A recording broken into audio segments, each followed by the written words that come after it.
Hello everybody, welcome back to my series of American Horror Story recaps. Today we're going to be focusing on one of the worst seasons, I would say, and that would be aFLOPalypse, or as I like to call it, aFLOPalypse, because this season is such a flop. You can disagree with me, but I personally despise this season. It got my hopes up to the point where I was expecting something like Avengers Endgame level. It just did not deliver. It didn't deliver, unfortunately. So, unfortunately, aFLOPalypse suffers from a major issue. It doesn't know what the fuck is going on half the time. The plot is so convoluted. The characters make no sense. And as you can see with the 5,000 fucking characters we have to deal with, it is a very messy season. Very messy, and not messy in the way that's good. It becomes so difficult to explain to somebody if you've never even actually seen the season. And I really did think that Roanoke was gonna do me in. But I think this might be the season, because what actually happened in this season? Not much, actually. There is one episode in this entire season that I actually like. One. 1 out of 10. That's embarrassing. It is not hard to please me when it comes to American Horror Story. I have sat through a lot of shit with this TV show. And the fact that I only like one episode this entire season, girl, bye. And as you can see, the timeline starts down here, and we're gonna get into that. What were the writers thinking? What were Ryan Murphy, Brad Falchuk, what was the team thinking? Why did they decide to tell this completely out of order? Why did they decide to have one storyline take place in the first 3 episodes, and then another storyline take place in the next like 7 or 8? I don't understand. This season could have been so fucking good, because this, if you didn't know, is the crossover, the major crossover between 2 different seasons, technically 3 if we want to get technical. The show's done crossovers before, but this is like a season of crossover. Like, this is like the entire season is built around this crossover, and let me just tell you, it sold no units in my book. It sold absolutely nothing. So a few years ago when this season first came out, I think it was maybe like a year or 2 after it came out, I made a terrible, by the way, terrible video essay about this. It's on private now, you can't see it. I basically explained all the reasons why this season is ass. Most of it has to do with the plot and the writing and the terrible characters. I am specifically talking about these fuckheads up here. Yeah, let's just try to get into explaining all these characters. It's gonna be a mess. Stick with me, I promise I'm gonna try and do my absolute best to get through this, but this season... So, right away, you're probably thinking, what the hell is this fucking shape you have going on? It does look very awkward looking, but I'm gonna explain in a second. Also, there are no lines, because how the fuck would you even keep track of what's going on this board if I did that? The characters are up, but there's no lines, so I'm sorry about that, but it would just be too convoluted to try and do that, especially with these side characters everywhere. It would make no fucking sense. So this season is a crossover between Coven and Murder House. So there are characters from Coven and Murder House in this season, but there's also a third plot line where there's this apocalypse that happens, and we have a whole new cast of characters. So you have actors like Sarah Paulson and Evan Peters and Frances Conroy and Taisia Farmiga all playing more than one character. Evan Peters plays four characters this season, all of which come from different seasons. What in the hell? What is going on in this fucking hellscape? Sarah Paulson plays 3 characters, and all 3 of them spend quite amount of time on screen. Top 10 ways to confuse your audience. Also, it is now occurring to me that I forgot Delphine Lalaurie on this board. She makes a quick cameo. She's in like maybe 30 seconds. So I believe that's the only major character that I missed. We have characters who appeared in Murder House. Technically, this character is unknown to the unknown viewer. You might not know who that is, but I'm gonna get into it in a minute. And then in this center row, we have characters who are a part of Coven and Hotel, because James Patrick March makes a small cameo from Hotel, and I'll get into how that makes sense later. These 4 up here and her, who are a part of the Coven storyline, but they didn't appear in the actual season. And then we have new characters. These are characters that were developed for aFLOPalypse. And as you can see, they take up quite a big portion of the board. It's just insane. It's really crazy. I am just bamboozled, completely confused as to why they decided to do it this way. Evan Peters is technically credited as starring cast this season. However, none of his 4 characters really do that much this season, so I did not give any of them a big picture, because if I gave one of them a big picture, I feel like I would have to give the other ones a big picture. This character's only in like 3 episodes. This character's in 1 episode, or maybe 2. This character's in 1 episode, and this character's in 1 episode. So if you think about it, they're really just crediting Evan Peters and not really his characters as mains. I am basically making up my own rules here because Frances Conroy is not credited as a main character this season, but Myrtle Snow deserves a big picture, first of all, and second of all, she's in quite a number of episodes and makes a big impact on the plot still, so therefore I gave her a big picture. Whereas John Henry Moore, the flop that he is in like 3 or 4 episodes and he doesn't do anything. So he's not credited as a main character in my headcanon, but he is credited as a main character in American Horror Story canon. The size of the character picture is not necessarily about who's a starring role anymore, because Ryan Murphy doesn't know what the fuck he's talking about when he gives John Henry Moore main character status. Did I write any notes about any of these characters? No, I'm just gonna freeball it, I think. In this season, the apocalypse hits, okay? And that is because of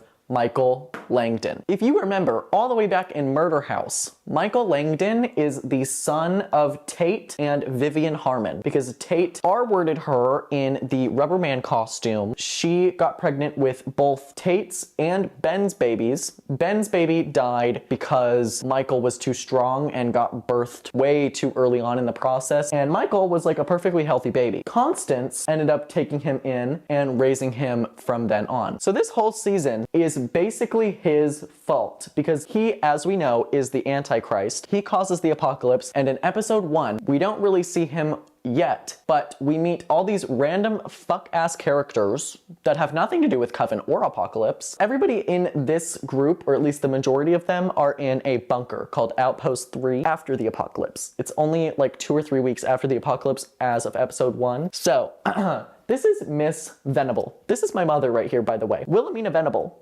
With those candlesticks. She absolutely fucking devours. Sarah Paulson serves, slays, eats down every single scene that she's in this character. She's in charge of Outpost 3, but we know that she has scoliosis. She might be a little bit devious. This is Miss Miriam Mead. Now, Miriam Mead is her second in command, and the only thing we know about her so far was that she's ex-military. That's all we need to know about her right away. Dinah Stevens. She is one of the rich paying members of the people that ended up in this bunker, and we don't know much about her right away, but we will figure it out around episode 7. This is Mallory. Mallory is what they call a gray. Everyone else in this group is a purple, but Mallory is a gray, and grays are the rich people who paid to be there. Grays are the people that were fortunate enough to get a spot handed to them. Basically, she's a slave to all these people. Next, we have Coco. She is Mallory's friend, but also Mallory's employer, because Mallory was her assistant pre-apocalypse. This is Coco's boyfriend.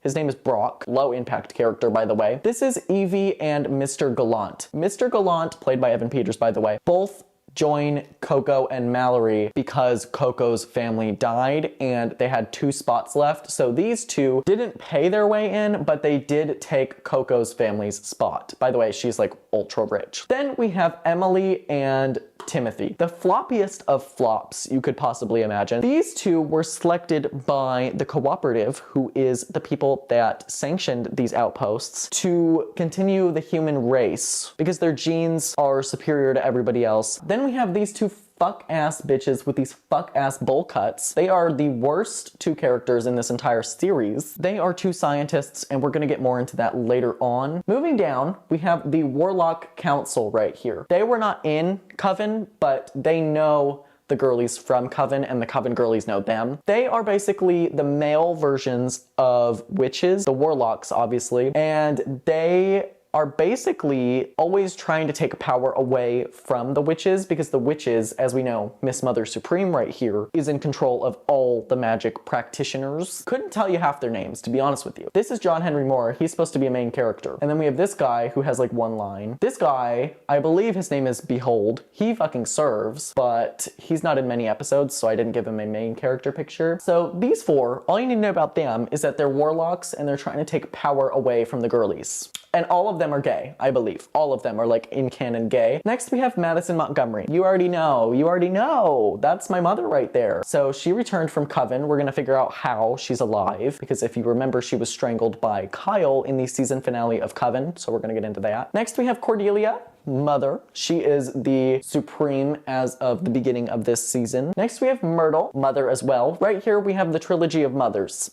This is my mother, this is my mother, and this is my mother. So next we have some characters from Coven who were credited as main characters in Coven, but in this season they don't do anything, so I did not give them big pictures. Zoe, Marie Laveau, Misty, Nan, and Queenie. Most of those characters are dead as of Coven besides Zoe. Queenie was also alive as of Coven, but she went to the Hotel Cortez in Hotel, so she's dead as of Hotel. Then we have James Patrick March, and if you remember, he's from Hotel. We're gonna get a quick little cameo from him. And yeah, as I said before, Michael, he's the Antichrist. And we have returning main characters. All of these girlies were mains. We have Violet, Moira, Ben, Vivian, Tate, Billie Dean Howard, and last but certainly not least, the return of the mother of all mothers, Constance Langdon. And this would be her final, this would be her actual final appearance in this TV show. She devours, she absolutely fucking devours this season. It's a good farewell to her, a second farewell to her. That was a lot of characters to get through. I am gonna go take a sip of water.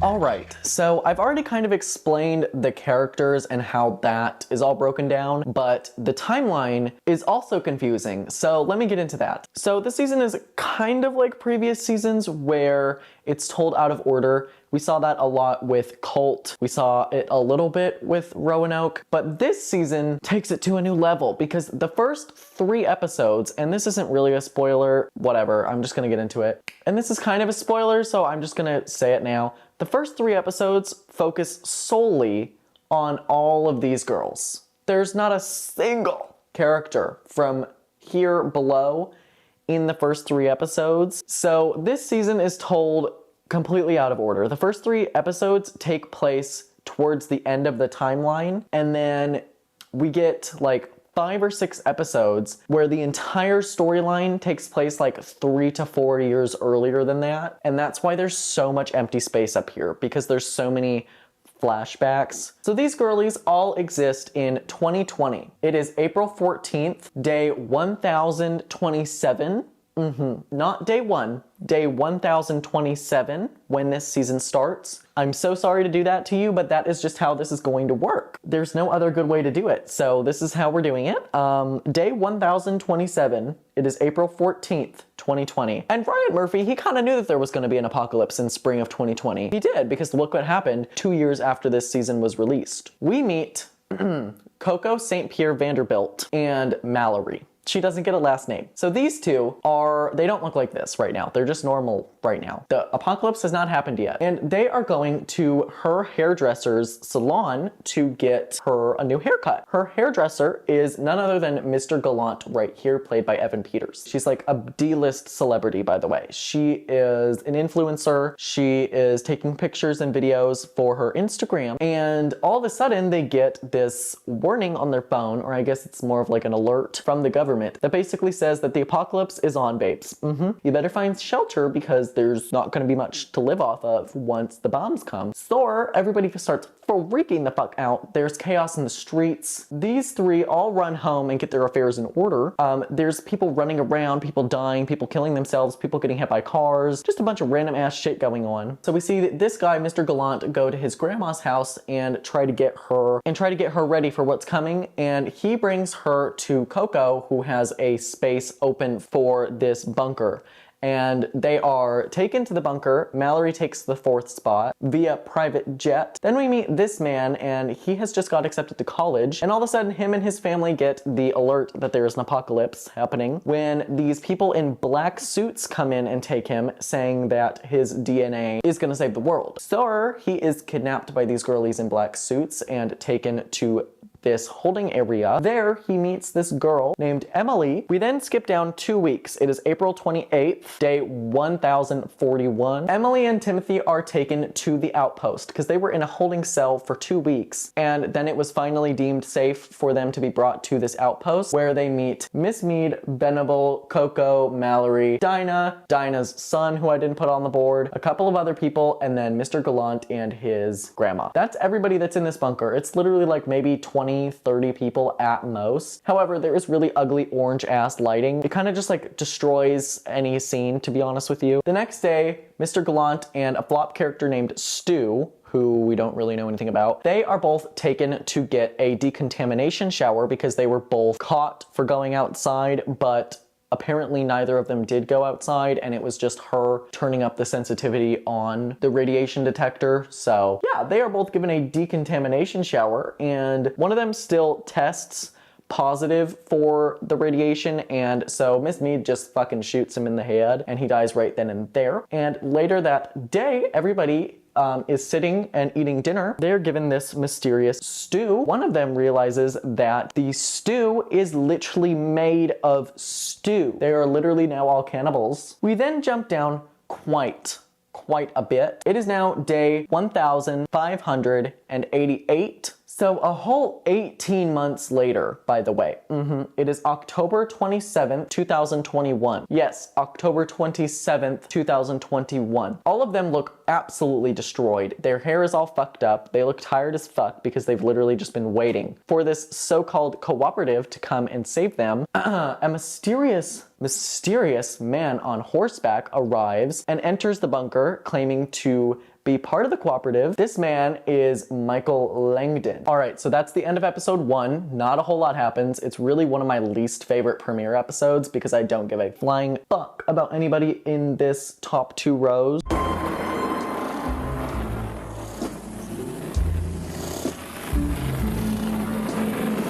So in this episode, Michael, who claims to be part of this cooperative, has arrived, and we carry on from the last episode. Still, it is day 1588. It is October 27th, 2021 still. Michael claims to Venable that he is a part of this cooperative. She acts a little shocked because she believes that the cooperative was all dead. Basically, it is revealed that Venable has been making up all these awful rules, like no sex, the whole gray versus purple thing, the whole you must be dressed for every single event thing. She basically made it all up, and Michael confronts her on this and proceeds to say that he's going to interview everybody in this bunker and see who is fit to bring with him to the sanctuary where there's better resources and food and everything that's actually available for them. He has the rubber man have sex with Mr. Gallant. This causes Evie, who is Mr. Gallant's grandma, to tattle on him because there's a whole no sex rule. This causes Mr. Gallant to go and try and kill the rubber man, who he thinks is Michael. Does that make any sense?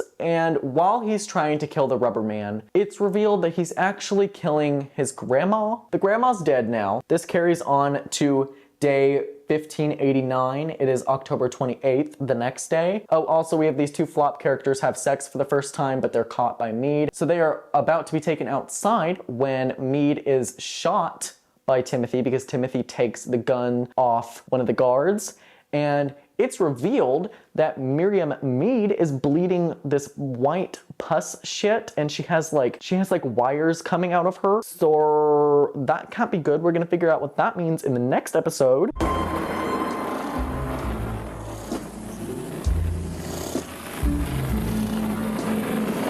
Alright, so episode 3 opens with a series of flashbacks in Miriam Mead's life. October 31st, 1962, October 31st, 1968, and October 31st, 1988. So all of those fall on Halloween because this is the Halloween episode. We get a couple of scenes where young Miriam Mead dresses up as Rosie the robot. Then we get a scene of her as a teenager and she goes on her first date and watches Rosemary's Baby. Then we get a scene where it's about 20 years later. She is a Mossad agent and makes her first kill. Anyway, back to the present day. It is day 1590, October 29th, 2021. Michael has continued interviewing people and he gets to Mallory, and during this interview, Mallory is all shaken up over something, and all of a sudden, when Michael confronts her and is all up in her face about everything, she sets the room on fire. It is now the next day, October 30th, which would be day 1591. So Meade realizes that she is a robot, yes, like an AI robot, and she had a past life before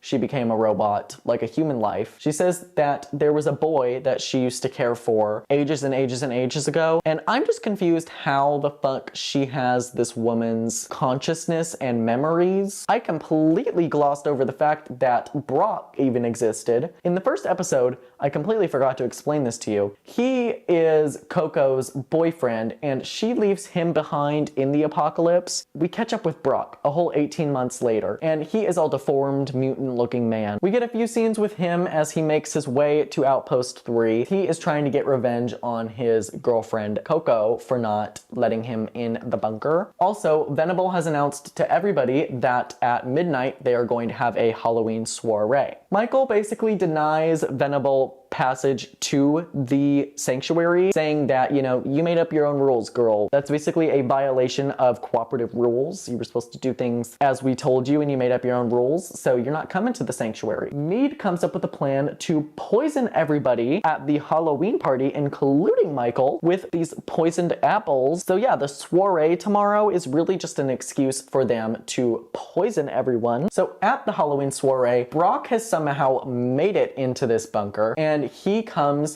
in, wears a hood, and seduces Coco. Coco, believing that it is Michael, goes into a separate room with him because they are all in masks, I believe, or at least some of them are in masks, only for him to take his mask off and reveal that he is still alive. Then he takes a knife and shoves it straight into her head. So Coco dies, and back at the Halloween soiree party extravaganza, Venable and Meade have everybody bob for apples, and those apples, as I said before, are poisoned. So they all eat them at the same time, and every singular person in this outpost drops dead, besides Michael, who's in his own room, and besides these two, who are the ones who orchestrated the whole situation. So Meade and Venable go after Michael, who is in his own separate room. Venable orders Meade to shoot Michael. However, Michael then turns the tables on Miss Venable and has Meade shoot Venable. Now you may be asking yourself, what?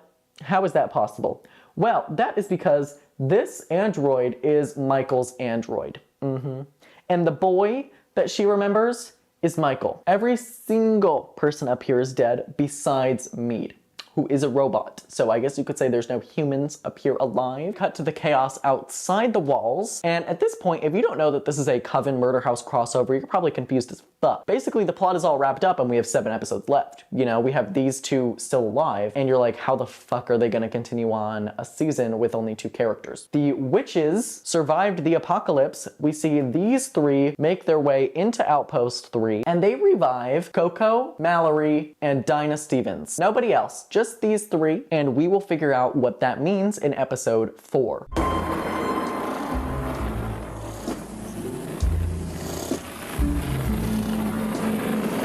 Alright, so episode 4 carries on from episode 3. It is again day 1592 on Halloween night 2021. As I said before, everybody up here is dead. These 3 have been resurrected randomly by these 3 who have arrived to Outpost 3. Then it is revealed that these 3 are witches. They have identity spells on them to prevent them from realizing their power. And this was hinted in last episode when Mallory set the room on fire and she didn't know how the fuck that happened. Yeah, it's because she's a witch. And Dinah, who has memories of being a witch, sides with Michael and says that she's not going to help any of these girlies take him down. Michael walks in and says, how can any of you destroy me when I've already won? The apocalypse has happened. Meade at his side, and then it cuts to the intro, and then after the intro, it cuts to day 1, June 23rd, 2017. And this is what the rest of the season is, babes. So we officially meet the human version of Miriam Mead, and she is with child Michael Langdon. Now, if you remember, Michael Langdon was born in 2012, and the last time we saw him was in 2015. By my count, he should only be about 5, but he looks like he could be about 20. So we're gonna get some explanation as to why that is later on. And he has been taken in by Miriam Mead, who is a Satanist, and they are out trying to acquire a goat's head for their spells and incantations and shit. Michael gets really upset at this guy at the store for disrespecting his devil mom, so he basically chokes the life out of this guy and he dies. And Michael is caught, sent to prison. We get this random ass introduction to these gays up here, and they are the Warlock Council. I think I explained it earlier, but they are the male version of the witches. They get word about this guy Michael and believe that he could be the quote alpha, so basically the male version of Cordelia, who is the supreme. Also keep in mind, these 4 run a school for boys who are warlock, and this school just so happens to be in the exact same building that Outpost 3 is set in. So we know that this school was turned into a outpost later on, but right away, for right now, in 2017, it's being used as a boys' school. It's now day 3, June 25th, 2017. We see Ariel go to Michael's jail cell and release him from jail and bring him to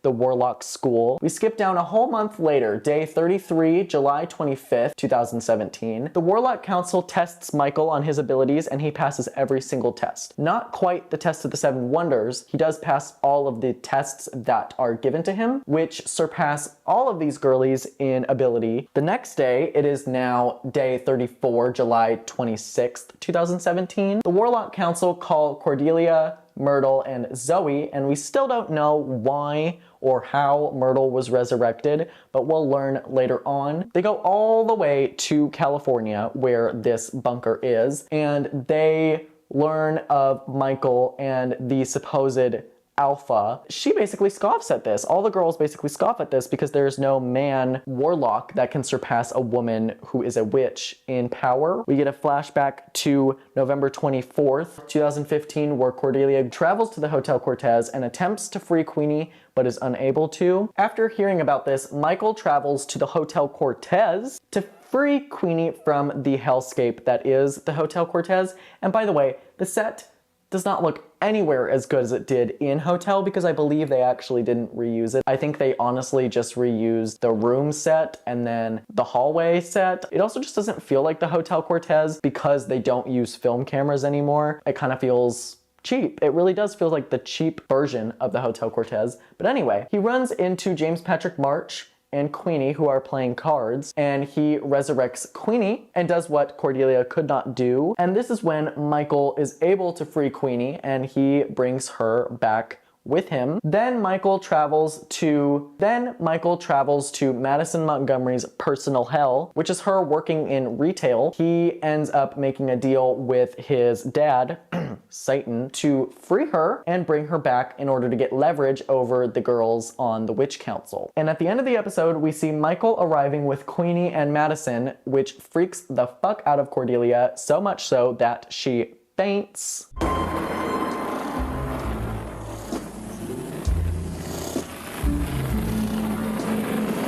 So Mallory, it is revealed, is a witch here at this academy, and she resurrects a dead animal, and not only resurrects it, but like brings it back to being a child. And this is something that Myrtle has never seen before. Myrtle believes Mallory to be the next Supreme.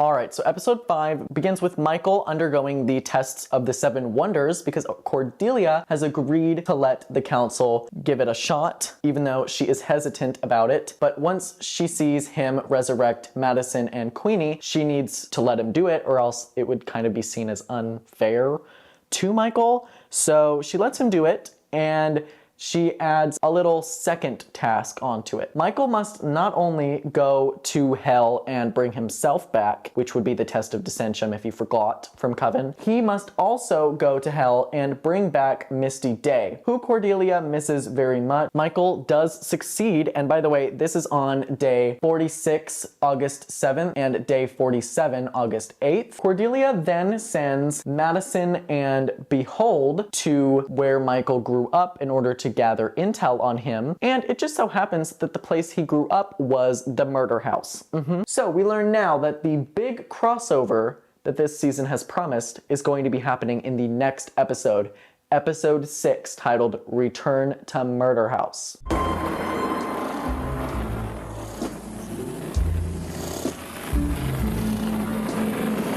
Alright, so episode 6 is the famous American Horror Story Coven and Murder House crossover episode. Let me tell you, it's a little bit disappointing, but it's also a really good episode, and it is the only episode in this season that I actually like. Every other episode this season kind of feels a little bit boring, if I'm being honest with you. This is like the first season that I really just do not like, and I can't really find much to like in, because they're just trying to do so much that it all just feels like it doesn't really matter, and when you hear about the end, you're gonna feel that way even more. Cordelia sends Madison and Behold to the murder house. It is now day 50, August 11th, 2017. Madison and Behold arrive at the murder house, and they have now bought it, pretending to be a lovely couple trying to start a family. So they cast a spell which allows them to see the spirits within the house. The next morning, they are found by Billy Dean Howard, who arrives. Billy Dean Howard comes in and comes out of the house every so often. This is 5 years after the events of Murder House. So the original events that happened to these girlies 5 years later. Billy Dean tells them that she is one of the only people that this house actually allows to come and go, and they are in trouble if they don't get the hell out. Mother Constance comes down the stairs, and this would be the first time that Jessica Lange has graced our screens since Freak Show, and she absolutely still is devouring. So basically this whole episode is literally just like an interview from Behold and Madison to Constance. So a lot of the plot this episode is just Constance kind of trauma dumping and like explaining her past with Michael and how he lost his way. Constance, however, says that she is not going to tell them anything about Michael unless they get rid of Moira, who is still trapped in this house. So Madison goes out and digs up her bones, and they go and bury her in her mother's grave. So this is a nice little exit for Moira. They return to the house, and Constance gives up all the information she has on Michael. We get a series of flashbacks that this episode incorporates into its plot, starting on October 10th, 2015. So Constance is explaining to these two girlies, Michael and how he literally aged 10 years overnight, and this freaks the fuck out of Constance. She thinks that, you know, not only just be a killer, he's probably the Antichrist. Then on October 15th, 2015, Constance realizes that Michael might be satanic, so she hires a priest to try and snuff out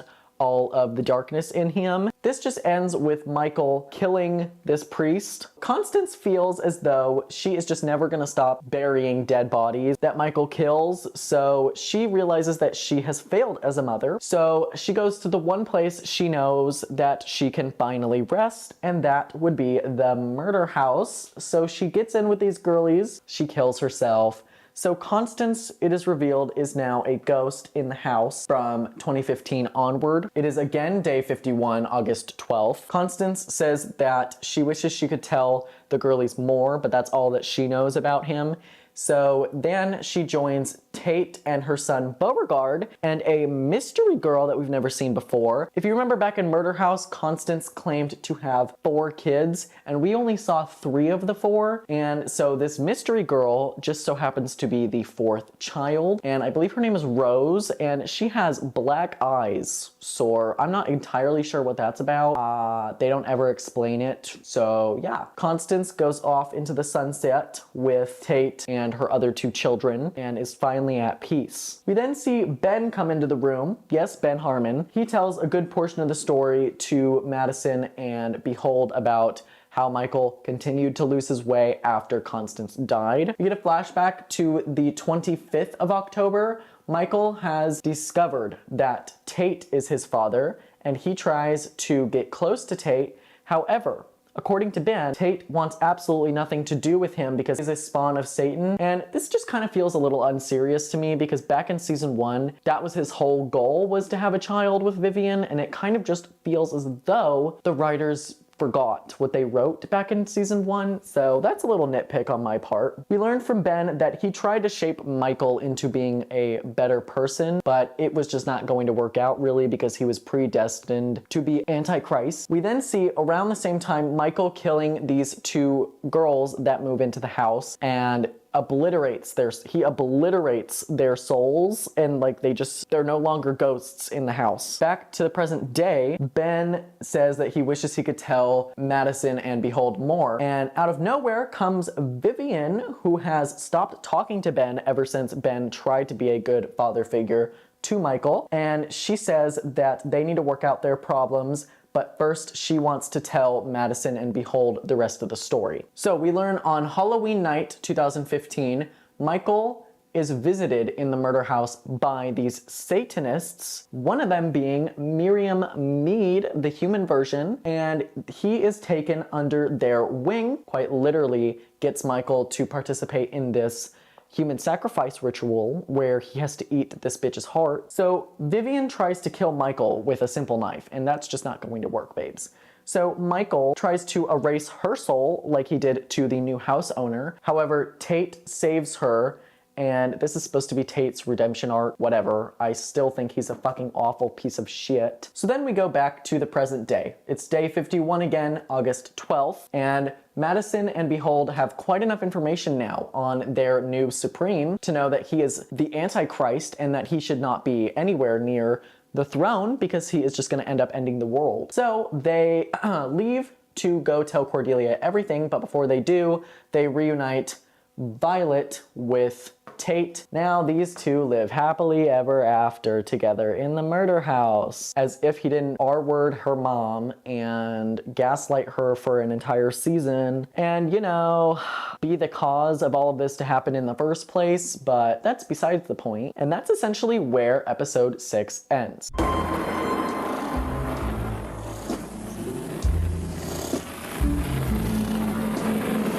Alright, so episode 7 gives us the reveal. It is now, by the way, a whole month after the Murder House episode. It is day 95, September 25th, 2017. Cordelia approaches the new Queen of Voodoo, who happens to be Dinah Stevens, and she tries to gain Dinah's support in taking the Antichrist down because she's going to need the combined powers of the witches and the voodoos in order to do this. And seeing as though Marie Laveau is still in hell, Dinah Stevens rejects Cordelia's offer, but tells her that she can try and contact Papa Legba in order to help defeat Michael. However, when she contacts Papa Legba, also contacts Nan, it is revealed that Nan is Papa Legba's henchwoman, and she does whatever he asks, and she causes all kinds of mischief down there and is much happier doing that than coming back to the land of the living. So Papa Legba then agrees to help her so long as she gives all of the witches' lives at the academy to her,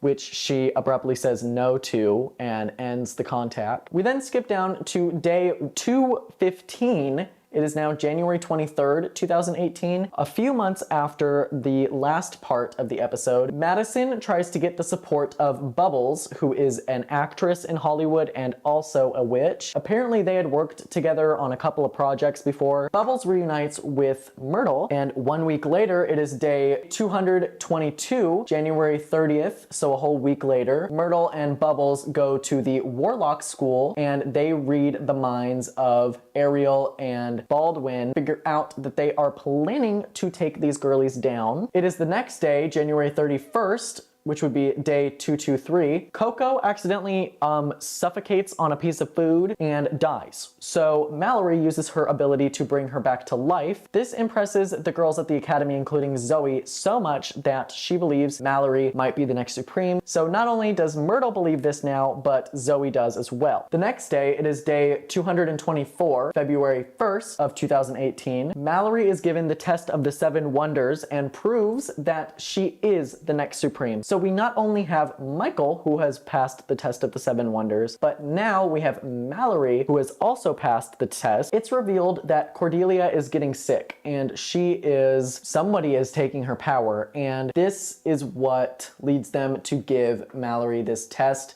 because her powers are beginning to blossom. She passes the tests, which confirms to them that they need to take Michael and the Warlocks down because they will be fine with killing him because they have the Supreme of their own now. So we see Coco capture Meade. We see Ariel and Baldwin are captured by Cordelia and Myrtle because if you remember earlier on in the episode, Myrtle was able to prove with Bubbles that they were plotting against the witches. And we see that all 3 of these girlies are burned at the stake, and that is basically where we leave episode 7.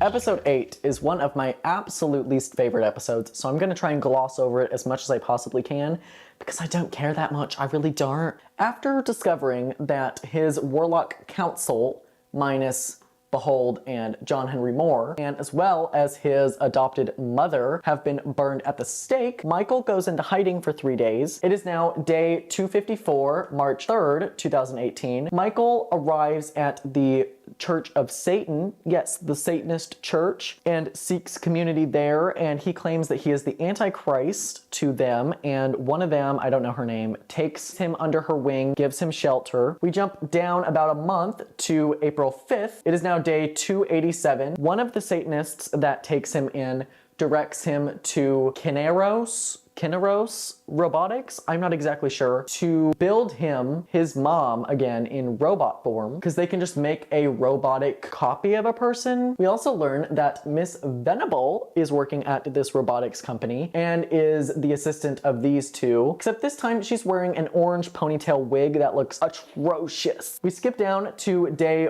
470. It is now April 5th, 2018. Jeff and Mutt are able, yes, that is these 2 fuckheads' names that I keep pointing to, Jeff and Mutt. They are able to create this robot after months that allows Michael to program her to do his every wish. And that's where we leave episode 8, one of my absolute least favorite episodes.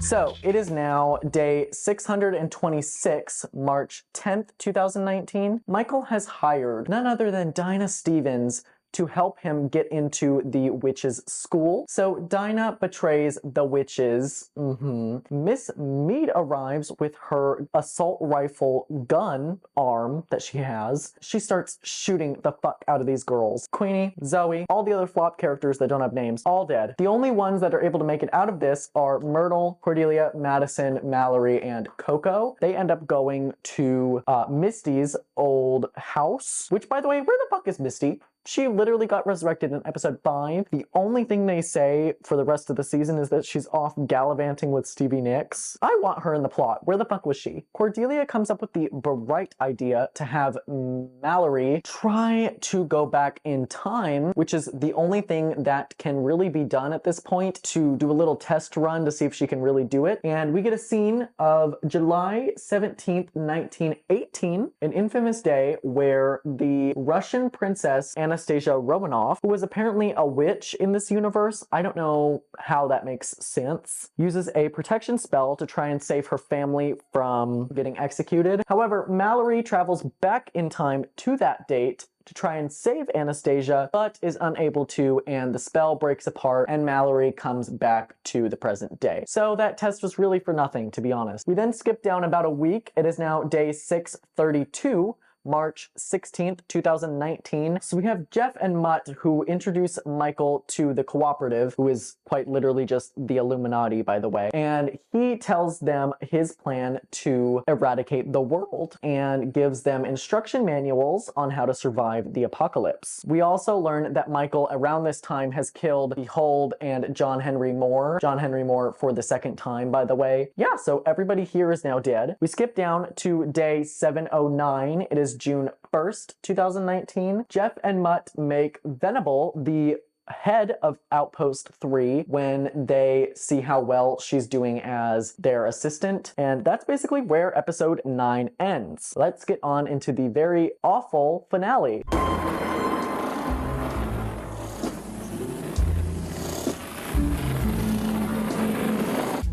So the camera is quite far away, but this is the completed timeline of this season. It goes all the way down to the bottom of the board. We begin on day 895. It is December 4th, 2019. Myrtle arrives at the robotics facility and sees the plans of the apocalypse from these two and gets Coco St. Pierre Vanderbilt's family to get a spot in Outpost 3. So that is all her doing. She was able to use her powers to manipulate these two to open up 4 spots for Coco, Mallory, and these two. This same day, Myrtle returns to the hideout. This is where they plan on erasing Coco and Mallory's memories, and they do just that. So they erase these two's memories. They are given new memories where they are no longer best friends and they hate each other, and she is her servant. Madison pretends to be their Uber driver and gets them to an appointment with Gallant. We cut back all the way down after the apocalypse, where Mallory's powers awaken and she sets the room on fire when she's getting interviewed by Michael. If you remember that, that was in episode 3. Because Mallory's powers have awakened her,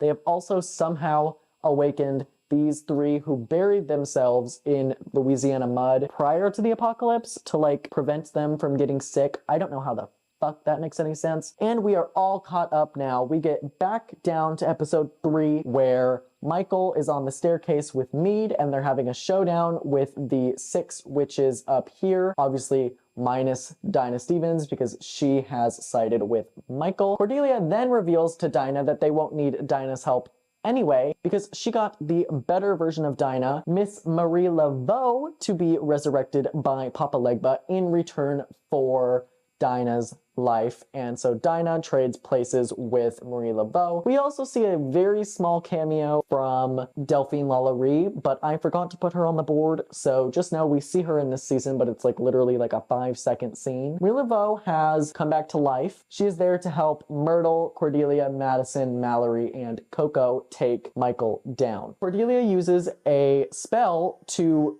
make Meade malfunction and explode. And in this chaos, Madison grabs the gun off of Meade's arm and uses it to shoot him repeatedly, which temporarily kills him for a bit. He resurrects himself and then blows her head off. So Madison is dead.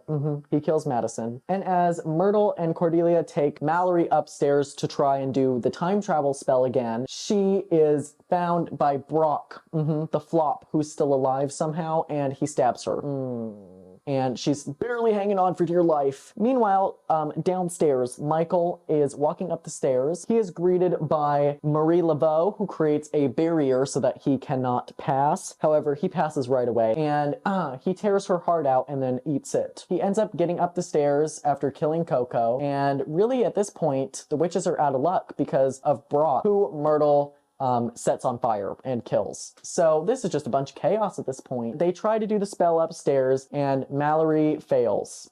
She fails. So Michael makes it up the stairs. Cordelia realizes that there's only one thing left to do. So she grabs a knife and stabs herself. Oh my goodness, what a twist. She stabs herself in the chest to let her power flow into Mallory, and that allows Mallory to complete the spell to travel back in time. Michael watches as Mallory travels back in time, so we skip all the way back up to October 10th, 2015. It is again the day that Constance is having none of Michael's, homicidal tendencies. It is right before she goes into the murder house to kill herself. Michael storms out of his house before she leaves to go kill herself, and in the most anticlimactic way possible, Mallory hits Michael with her car about 17 times, and that somehow is enough to kill him. So you're meaning to tell me that you spent the entire season building this up, and it's just a hit and run? There's no powers, it's just a hit and run situation. That was a choice for sure. So Michael dies in 2015 in this alternate universe. Mallory does not return to the present day. She stays in 2015 and reunites with Cordelia, who doesn't remember her, by the way, because she arrived at the academy in 2017,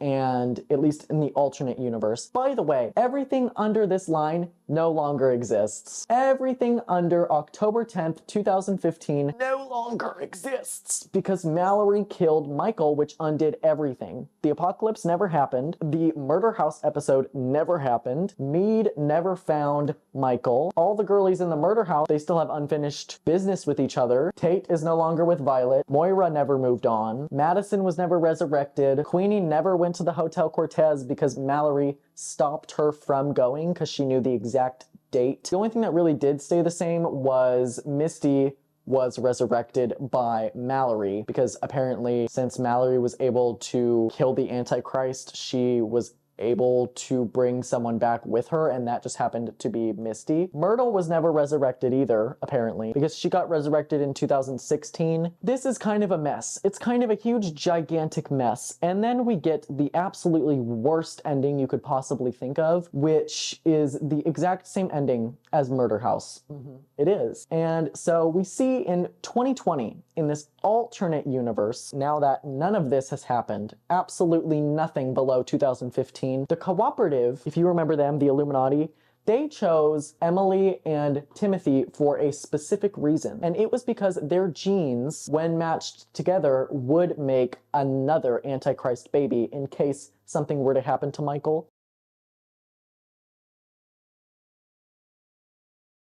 So they end up meeting each other somehow in real life in this alternate universe. They get married, and by 2024, they have a little toddler named Devin. October 11th, 2024, Devin kills his babysitter, and Meade and the Black Pope arrive to take him into their care.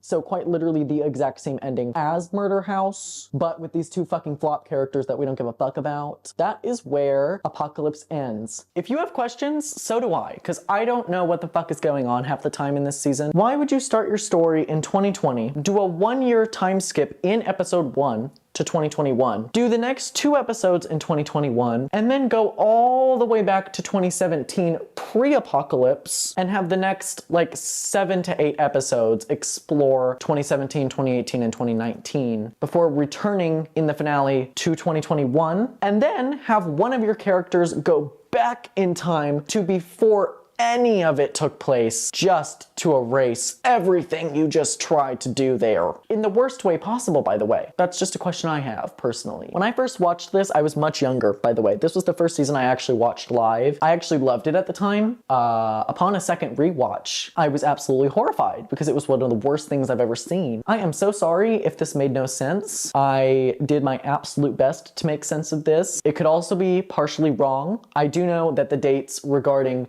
2015 and beforehand are correct, and then the dates in 2020 and 2021 are correct. Everything else is merely a guess. Merely a guess. 2017 to 2019, that whole era, so like the majority of the season, merely a guess. I have absolutely no idea if it's actually when that takes place or not. I'm gonna go ahead and go because this has been quite an exhausting season to get through, and I think you can tell that based on how frustrated I am with this fuck-ass plot. Yeah, I'm gonna go ahead and go. Leave a like down below and maybe comment down below what you thought about this season, because I know that there are some people who do like it. I'm gonna get going. I will see you guys in the next video.